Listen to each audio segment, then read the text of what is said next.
America has poor worker representation. What does this mean, and how does it hurt us? These days, capitalism has gotten so cutthroat that workers are exploited in every way possible. The compensation workers receive stays the same regardless of productivity or company profits, and worker compensation no longer accurately reflects the cost of living. Sure, the dollar amount is higher than the 1980s, but inflation makes it worth a lot less. Instead of rebuilding the local economy, jobs are still being exported, and world markets are being strip-mined for value. Adam Smith taught us that human self-interest makes the world go round. The ability to harness human self-interest to generate money is the basis of capitalism. Mutual benefit is how to get people with different self-interests to work together. If mutual benefit is lost, capitalism breaks down into exploitation. I believe that business needs to be responsive, responsible, and most importantly, mutually beneficial. When businesses do well, workers should do well. We already have classic business models that support mutual benefit and worker representation that have proven successful.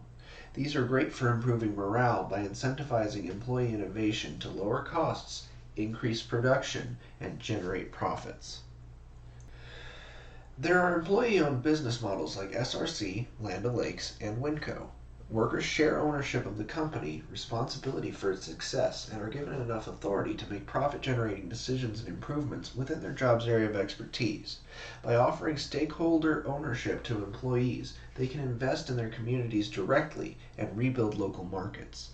This results in high morale, high innovation, lower costs, and higher productivity. This means more profit and wealth creation. Next, let's look at profit-sharing companies. In the 1940s, Sears and the Lincoln Electric Company were profit-sharing corporations. Arizona is part of this history too, because the Lincoln Electric Company owned Arizona's very own Baghdad Copper Corporation. From the 1940s to the 1970s, Sears reserved 25% of the stock exclusively for their employees. The advantages of this model are that employees have high morale and are incentivized to get those company margins higher, as well as having a significant portion of the company vote.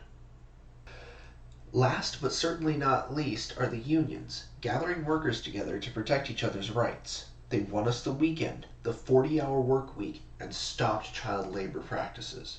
Unions are making a big comeback, and there's a good reason for that.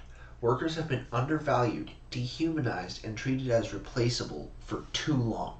The only way for workers to be treated with the respect they deserve is through powerful representation. I am proposing significant tax cuts to all of the above business models to encourage more companies to adopt these practices. In addition, I am proposing that the union and profit-sharing tax breaks be redeemable simultaneously by any company that has both. This gives workers the leverage to get unions and gives unions the bargaining power to get profit sharing.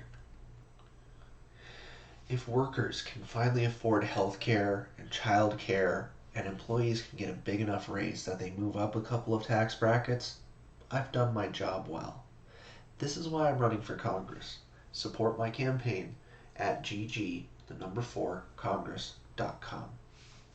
If you want a couple of thought-provoking books, try The Great Game of Business by Jack Stack and Bo Burlingham, and No Shortcuts by Jane Mcalevey. Audiobooks are available.